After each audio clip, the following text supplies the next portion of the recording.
Pencanaian tauhid penghayatan adalah lebih kepada rasa-rasa, rasa-rasa perasaan kita dalam jiwa terhadap Allah Subhanahu Wa Taala. Jadi malam ini insya-Allah kita akan bicara bab, iaitu tajuk dia daripada kitab ya. Tidak bimbang dengan dosa adalah dosa. Tajuk dia pun dah begitu ni. Jadi kita berharap kita sama-sama ikhlaskan niat, mudah-mudahan. InsyaAllah tajuk pada malam ini adalah tidak bimbang dengan dosa adalah dosa. Tidak takut dengan dosa-dosa pula. Jadi begitu haluslah perbahasannya dah. Jadi kita dengarkan. Bismillah. Engkau tidak bimbang akan berlakunya dosa di masa-masa depan. Bila mana kita tidak risau, tidak bimbang akan berlakunya dosa-dosa kita di masa akan datang. Kalau hari ini, besok, lusa, minggu depan, bulan depan dan seterusnya, kita tidak bimbang masa akan datang. Apa nak bimbang? Apa nak risaunya dengan dosa di masa depan? Itulah menunjukkan engkau telah berdosa.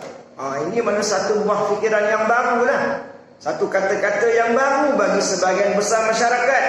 Pasal apa pula dosa?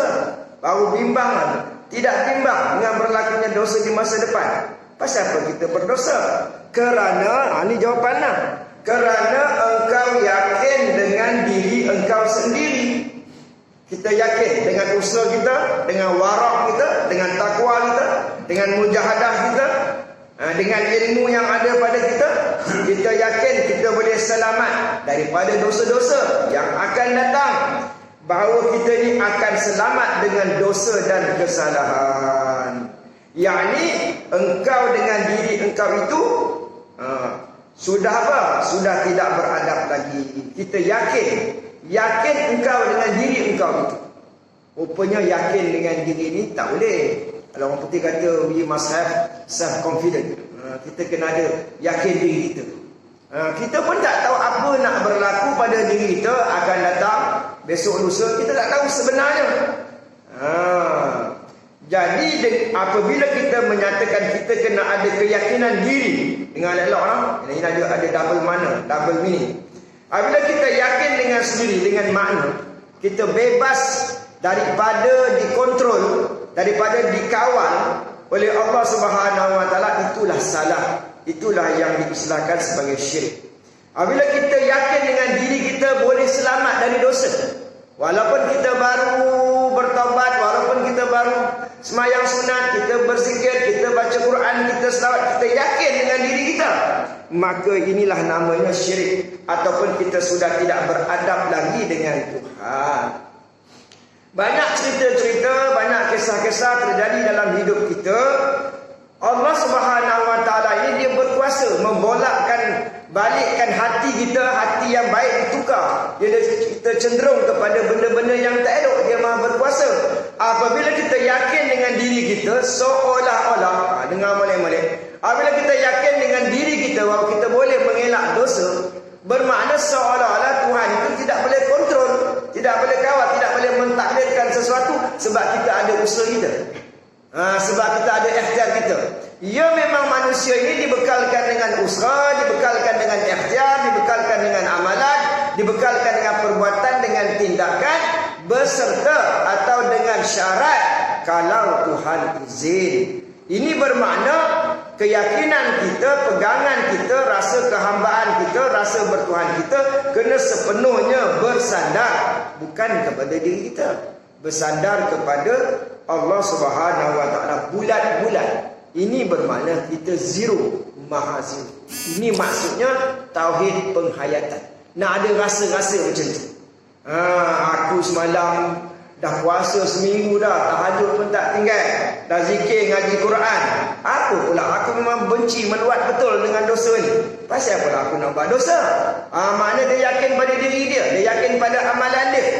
Boleh je. Tapi ingatnya saya selalu sebut bahawa Tuhan tidak pernah bersalah. Tidak pernah bersalah. Bila kita melakukan kejahatan, itu adalah salah kita, sebab kita, usaha kita, ikhtiar kita. Walaupun tidak walaupun usaha kita selalu disebutkan tidak memberi bekas, tapi tetap kita yang bersalah. Kita diberi akal, kita diberi fikiran, kita salah guna. Itulah Allah zat yang maha sempurna. Dia boleh buat cerita macam tu sempurna, dan dia adil. Sikit pun dia tak salah. Salah pulang balik pada kita. Jadi di sinilah kita tahu bahawa sekiranya kita tidak bimbang akan berlakunya dosa di masa akan datang, itu menunjukkan kita telah berdosa. Yakin dengan diri sendiri, yakin dengan Allah dia. Macam sekarang semua orang faham bahawa kelebihan berjihad fisabilillah. Kami berani, kalau ada panggilan jihad kami berani untuk lawan dengan orang kafir. Tiba-tiba kita dihadapkan dengan keadaan yang realiti, di mana di hadapan kita ada 10,000 atau lebih tentera-tentera kufar berdepan dengan kita.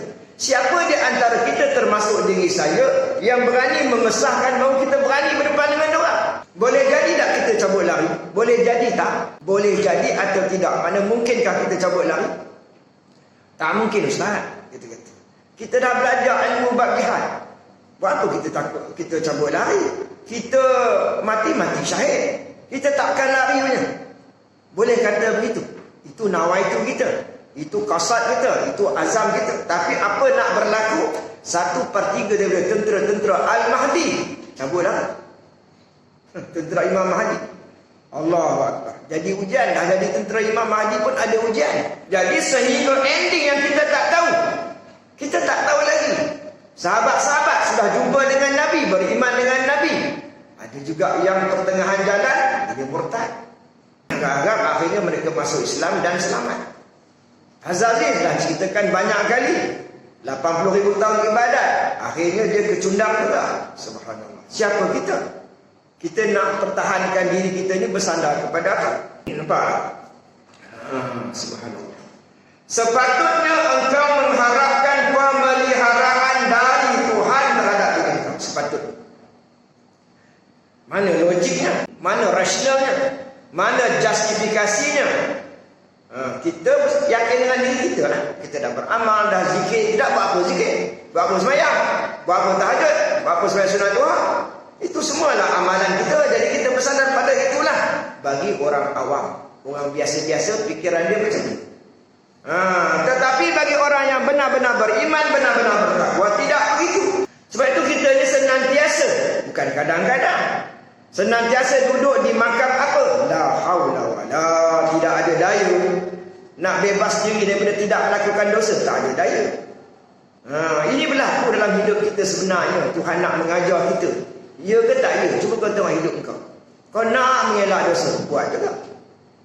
Nampak ya? Subhanallah. Sepatutnya engkau mengharapkan pemeliharaan dari Tuhan terhadap diri engkau. Sebenarnya engkau mana ada kuasa. Kerana itulah engkau perlu kepada penjagaan dari Tuhan. Tuhanlah yang boleh menjaga diri engkau dan diri kita semuanya. Perlunya kepada Tuhan itu amat penting. Kita perlu. Kita perlu. Ini menunjukkan kelemahan kita dan inginkan pertolongan Tuhan. Rasa seumpama ini adalah sangat disukai oleh Allah. Nampak dia kata rasa. Rasa mengharap pada Allah. Rasa lemah ni, orang nak bunuh ni. Orang nak bunuh kita ni, rasa lemah. Kita ditangkap.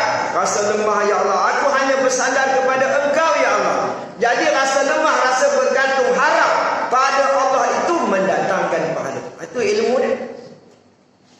Jadi ilmu yang saya sebutkan ini akan menggantikan pendekatan, bukan akan menggantikan tauhid sifat 20 ni. Sifat 20 terus kalau macam biasa juga, itu asas dia. Tetapi bagi pendekatan untuk mudah mendapatkan takut, mendapatkan rasa-rasa cinta terhadap Allah, perlunya tauhid penghayatan. Ini namanya ilmu. Bukan penghayatan itu tak dapat lagi. Penghayatan itu kepada orang yang dianugerah, orang yang dikurniakan, orang yang diberi rahmat, kasih sayang dia, sehingga dapat rasa-rasa. Mungkin tuan-tuan ni belum begitu yakin lagi. Nanti tunggulah setahun, 2 tahun lagi, lama-lama inilah politik yang akan, inilah dia, Allahumma salli alaihi tauhid. Inilah dia tauhid yang akan diguna pakai untuk hari-hari yang seterusnya. Rasa seumpama ini adalah sangat disukai oleh Allah, kerana kita masih dapat mengekalkan rasa hamba. Dia tak maunya sebagaimana yang selalu Ustaz-Ustaz tu usarakan. Kita dah banyak beramal, dah bertahun-tahun dah tua ni, dah banyak beramal, rasa selesa. Salah rupanya. Kalau kita belum kalau kita masih dah sedar, kita masih ada masa kita kena bertaubat. Yang kita banyak beramal ni, Tuhan dah izinkan. Alhamdulillah, segala puji bagi Allah, bukan bagi kita. Yang kita boleh buat baik banyak-banyak ni pulang balik pada dia. Segala puji bagi Engkau ya Allah. Tapi kita yang buat ni hamba kan. Jadi bila hamba kena kekalkan rasa hamba. Macam mana nak kekalkan rasa hamba tu? Walaupun aku dah buat banyak berpuluh tahun ya Allah, adakah Engkau terima? Kita punya side, kita punya bahagian kita hamba ni, Engkau terima ke tak ni? Walaupun dah banyak beramal, ni namanya mengekalkan rasa hamba. Jadi kemuliaan kita, kehebatan kita, dahsyatnya kita ni, hebat kita, dahsyatnya kita ni bukan kerana banyaknya amal, kerana kita dapat mengekalkan rasa hamba. Lemahnya aku, kalau Tuhan tak izin apa pun. Ini yang Tuhan nak, suara hati kita, perasaan kita, hati kecil kita macam tu. Ingat ni, ini penting, wajib. Tuhan sangat suka seseorang hamba itu dapat rasa hamba.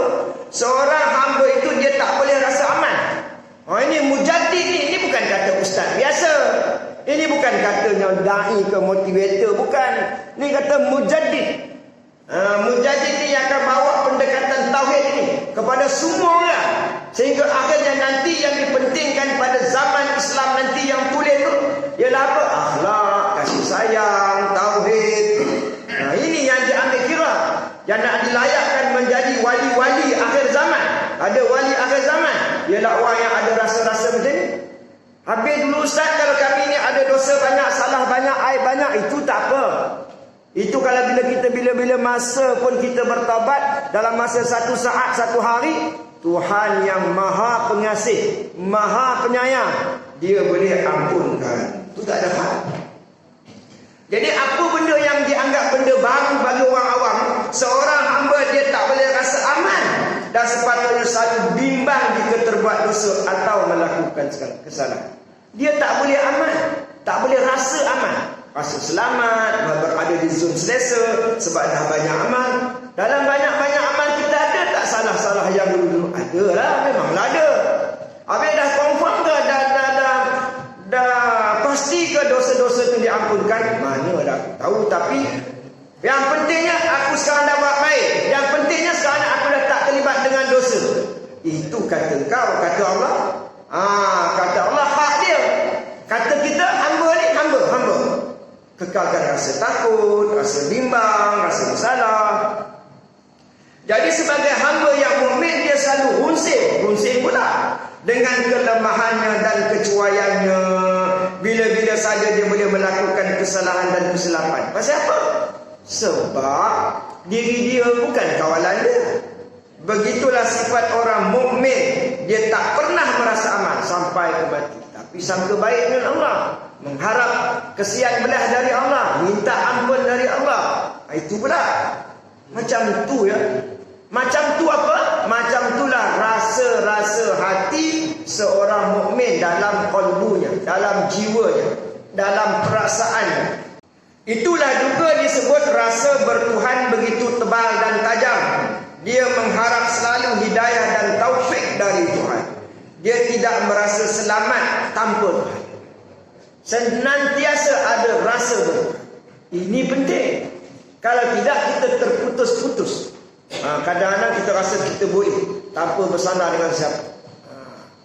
Aku sekarang ni tak ada sandar dengan siapa-siapa. Aku seorang. Dalam kata aku seorang tu, dia bukan bersandar dengan Allah pun. Sandar dengan diri dia. Sandar pada kesihatan dia, sandar pada duit dia. Salah lagi.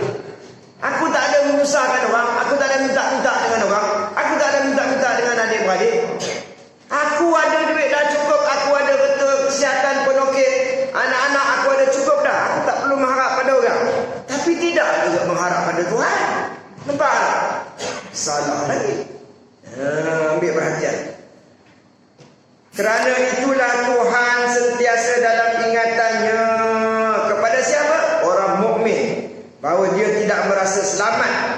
tanpa Tuhan. Tak rasa selamat.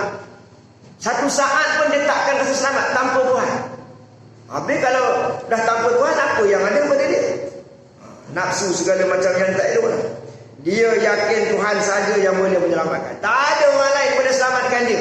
Sebab yang maha berkuasa, yang satu-satunya zat yang maha berkuasa, yang boleh bertindak, boleh menghukum, boleh apa saja, Allah saja. Memang Tuhan itu salah satu sifatnya penyelamat. Seterusnya, kata Mujadid ni lagi, hatiku tidak susah. Hatiku tidak susah di waktu aku dihina. Ini sampai makam tinggi lah. Tak susah hati dihina. Aku tidak bersedih di waktu aku menderita. Menderita pun tak sedih, dihina pun tak sedih. Ini dah sampai makam tinggi lah.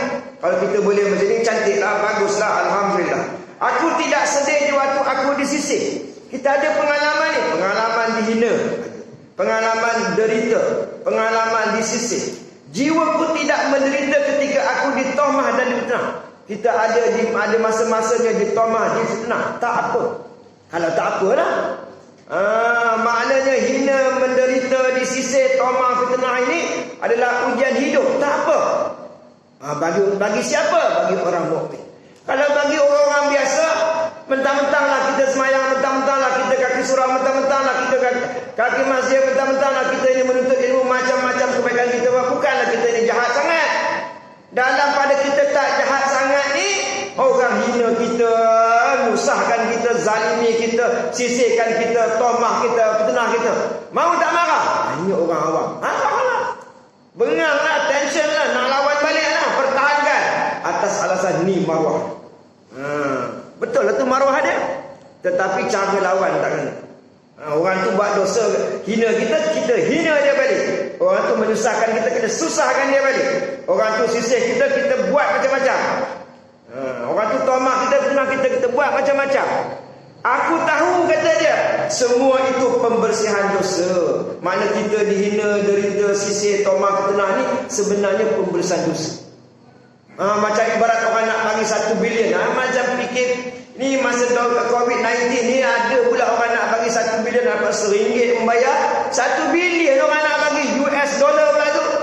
Itulah maksudnya bila mana nak bagi kita mudah faham. Bila dihina, disisir, ditomah, difitnah, dikutuk orang, dibaikot dan macam-macam lagi dalam zaman sekarang ni, kita kata tak apa, alhamdulillah, nasib baik engkau hukum aku di dunia ya Allah. Ni pembersihan dosa aku yakin.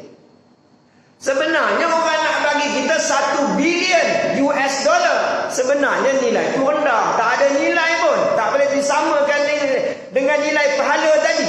Allah nak bagi syurga, nak bagi pahala, tak boleh banding dengan dunia ni. Oleh kerana kita ini cintakan dunia, semangat sangat dengan dunia, bawa pi tunjuk contoh 1 bilion. Kalau kita orang boleh hina kita, derita, sisih kita, tomah kita, kalau kamu boleh sabar dapat 1 bilion. Tak apalah, aku sabar, janji aku dapat 1 bilion. Sebenarnya nilainya lebih di sisi Allah Subhanahu wa taala. Tapi kerana kita lemah iman kita, jiwa kita ini lemah, maka kita orang tak bagi duit pun. 1 bilion orang nak bagi. Dah orang hina kita, tak ada bagi. Lagi dia nak kata kita duit pun tak bagi. Kita pun tak sabar. Mana boleh orang hina kita? Tapi inilah tempatnya saya nasihatkan pada diri saya. Inilah tempatnya kita nak mujahadah. Inilah tempatnya kita nak bersabar ke, nak rasa jiwa kita ini lemah, rasa hamba. Inilah tempatnya. Mana takkanlah di padang mahsyar baru nak bertobat, takkan di alam barzah baru nak bertobat. Ya Allah, aku tahan penempuk dengan malaikat. Takkan di sana dah habis lah. Tapi aku sedihkan dosa-dosaku yang kulakukan. Asal dia sedih dosa-dosa yang kulakukan. Sebab semua orang diberi pengalaman dosa. Untuk apa kita diberi pengalaman dosa? Supaya kita bersedih. Bersedih dengan dosa tu. Bila sedih dengan dosa tu, kita hampir dengan Allah.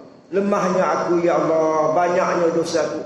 Kalau engkau tak ampunkan satu je dosa ya Allah, maka tentu engkau bakar aku.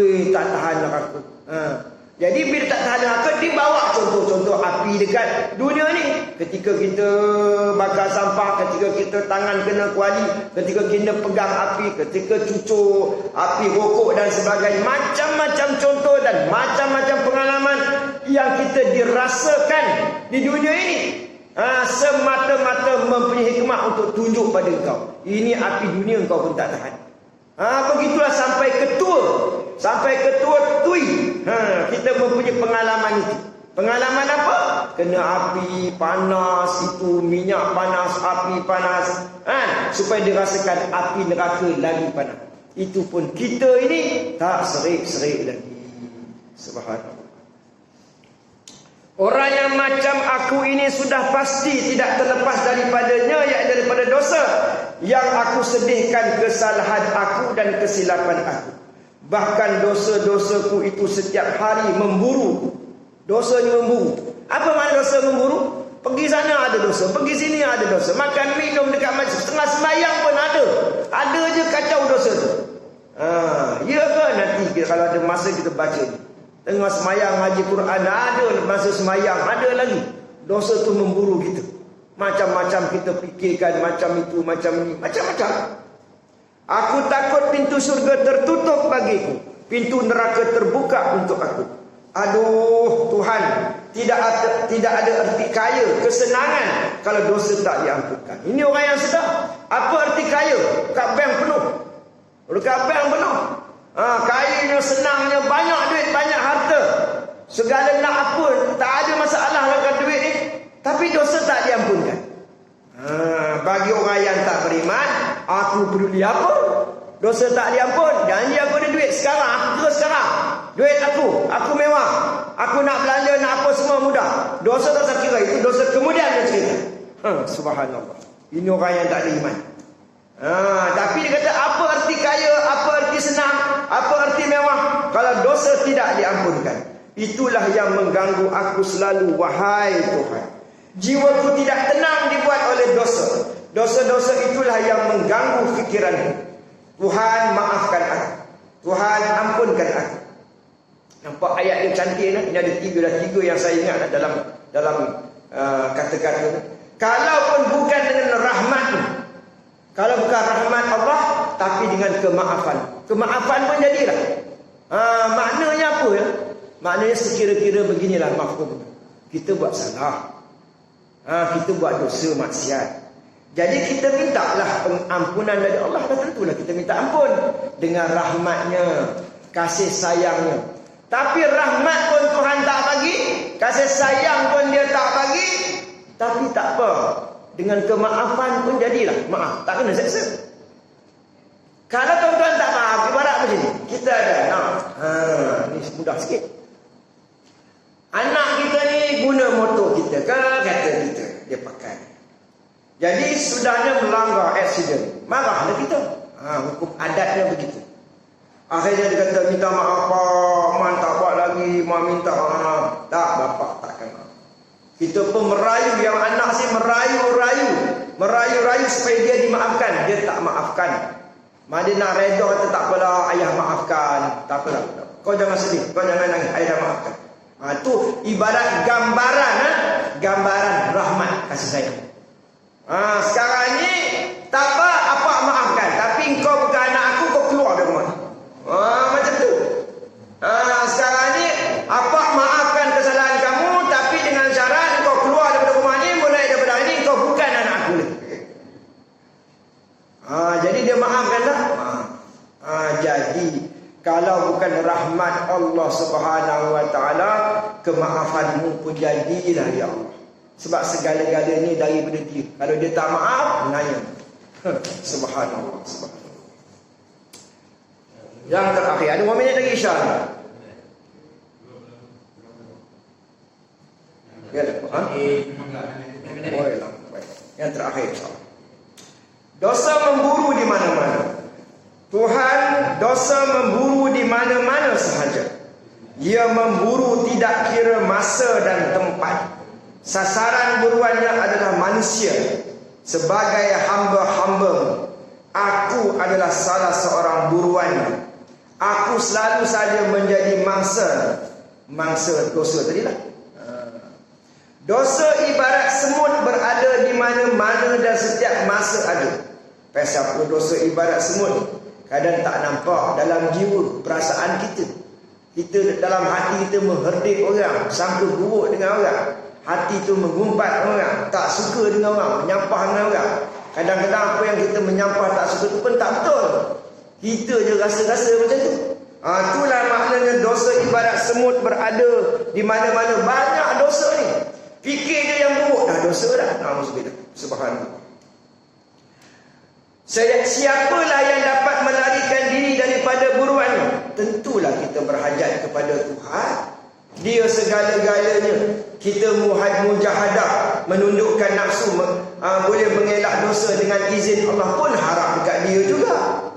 Jadi siapa yang boleh melarikan diri kecuali dia juga, Allah SWT.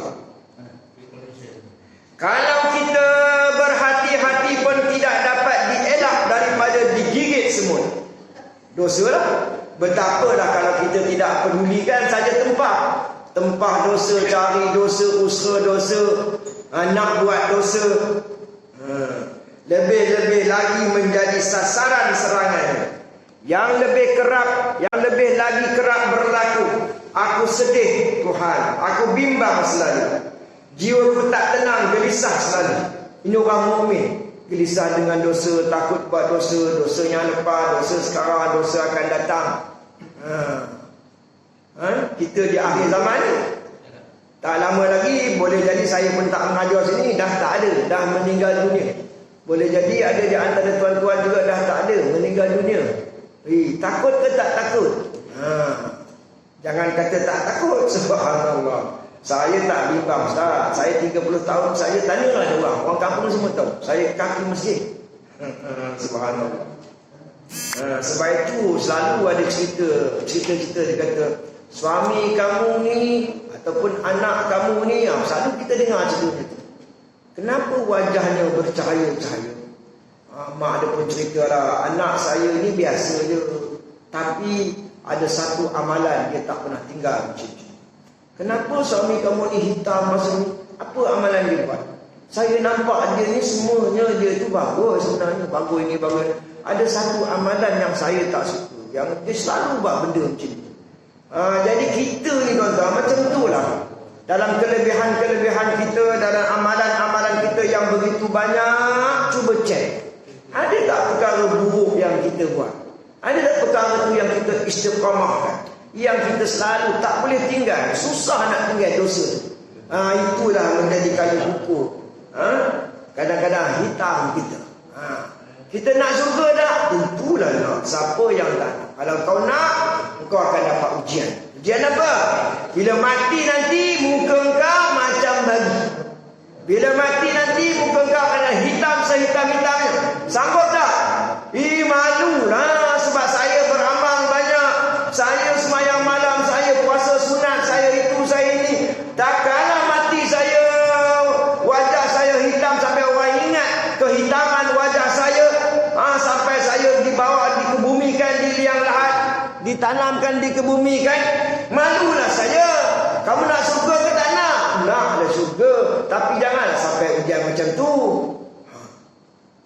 Macam mana tu? Tak apalah ujian macam itu, wahai Tuhan, asalkan aku mendapat keredaan Engkau. Aku peduli apa dengan manusia? Walaupun dia orang nak kata satu dunia, nak kata, nak hina aku, katalah. Tapi Engkau lebih mengetahui diri aku. Yang aku nak, aku ni selamat di sisi Engkau, selamat di sana negara yang abadi, ya Allah. Apa makna ayat saya ni tuan-tuan? Kita tak boleh bawa, saya nak cakap pun takut.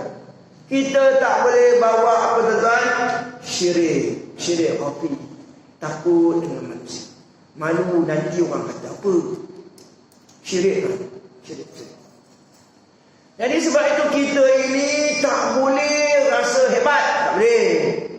Rasa dah banyak amal, rasa dah selamat. Tak boleh. Entah-entah kita banyak menyimpan syirik khafi dalam diri kita. Macam tadi lah. Subhanallah.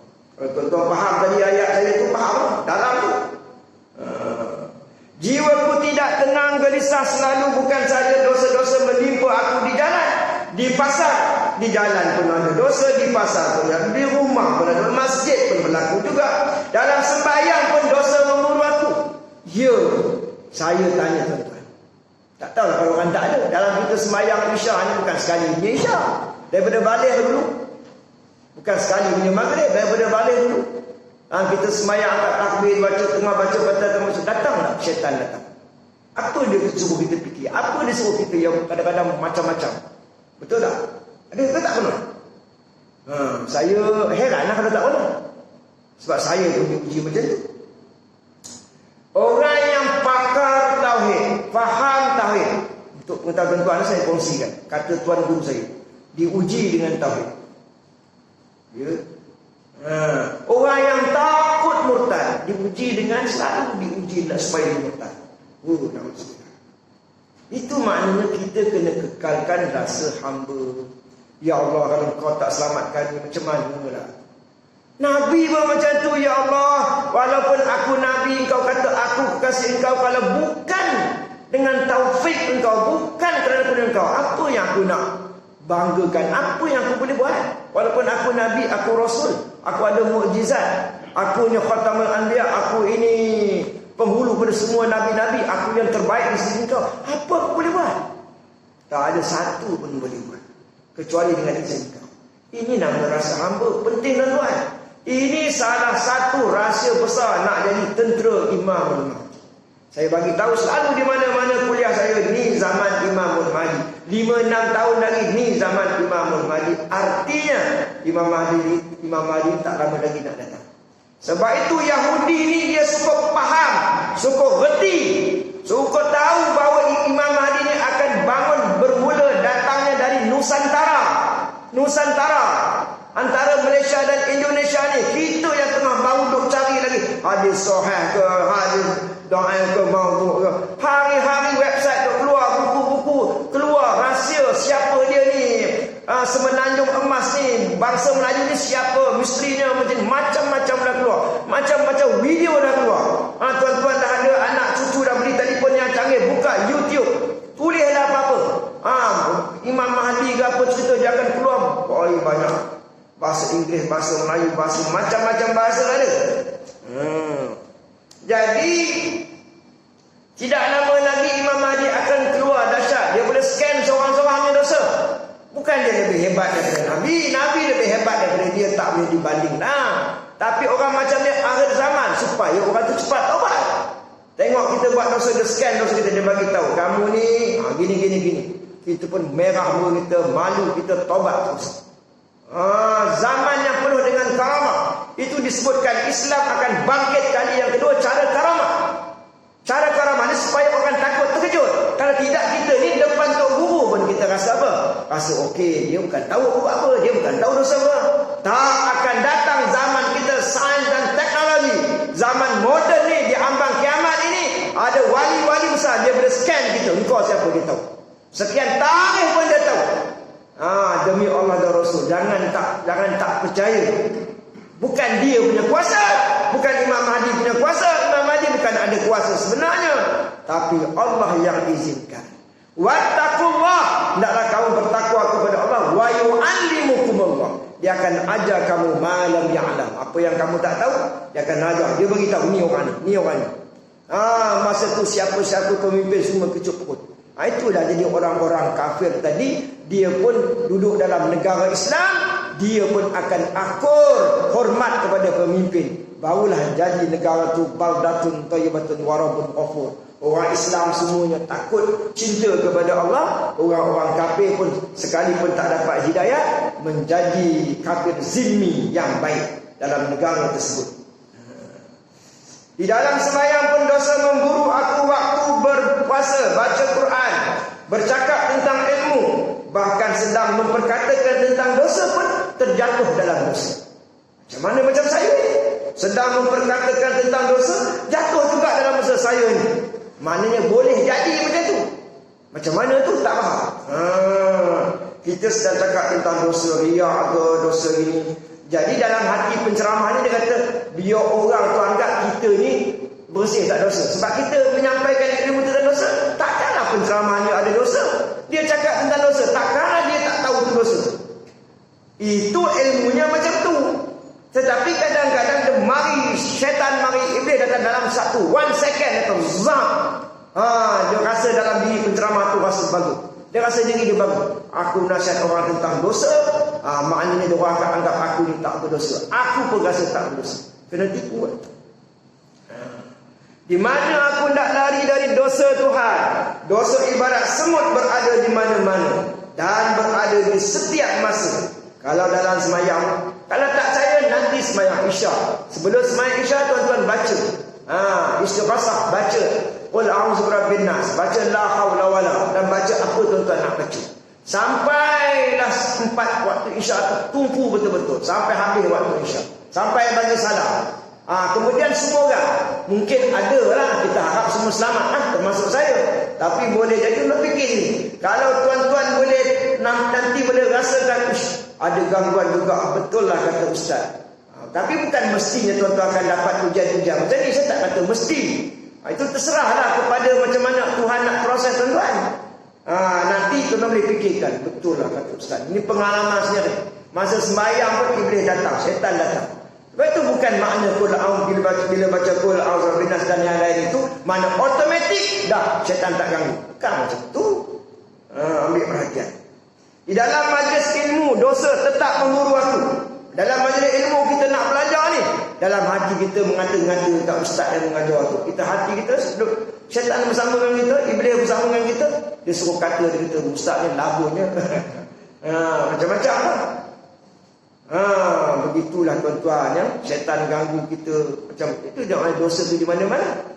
Bagaimana jiwa aku mau tenang? Bagaimana aku mungkin boleh terlepas daripada bimbang? Justru itu lepas sembahyang aku bimbang. Lepas baca Quran aku tak tenang. Bahkan selepas bangun tidur pun aku merasa aku sedang diburu dosa. Aduh, kalau bukan rahmat-Mu Tuhan, aku pasti binasa. Memanglah kalau bukan rahmat kita pasti binasa. Jadi timbullah soalan, kalau begitu Ustaz, macam mana lepas sembahyang ni supaya kita ini yang biasanya orang sembahyang biasanya dia rasa lega lah. Itu macam mana nak buang tu? Selepas baca Quran tu dia rasa tenang lah. Tak gitu, macam mana nak buang tu? Ambil perhatian tuan-tuan. Ini jawapannya. Ambil perhatian. Dalam kerja buat kita amal ibadah, kita tak boleh lari berdua rasa. Kena bawa dua-dua rasa ini. Rasa hamba, rasa bertuhan, atau dengan kata lain apa dia? Mengharap dan takut. Lepas kita baca Quran, baca Quran bila-bila pun baca Quran, kita harap ya Allah, moga-moga dengan baca Quran ini Engkau anugerahkan kami ini pahala keredaan Engkau ya Allah. Tenang pun ada, bukan tak ada. Tak ada. Jadi dia kata aku tidak tenang ni maknanya apa? Perkataan tak tenang pun ada, tapi rasa mengharap, rojim alif hamzah, mengharap kan. Jadi mana bukanlah bila kita lepas sembahyang assalamualaikum warahmatullahi, assalamualaikum warahmatullahi, astagfirullahalazim, rasa apa?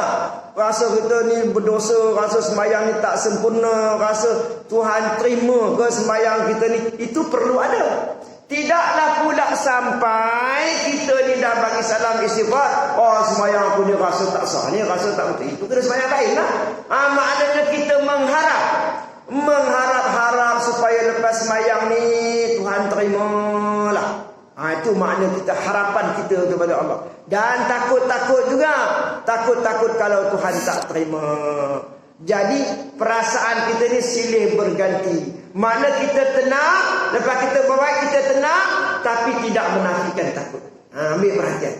Sebab perasaan itu Allah bagi pada kita berbagai-bagai perasaan. Anugerah yang berbagai-bagai silih berganti. Lepas kita ngaji Quran, kita rasa tenang. Lepas kita bangun malam, lepas kita rasa tenang.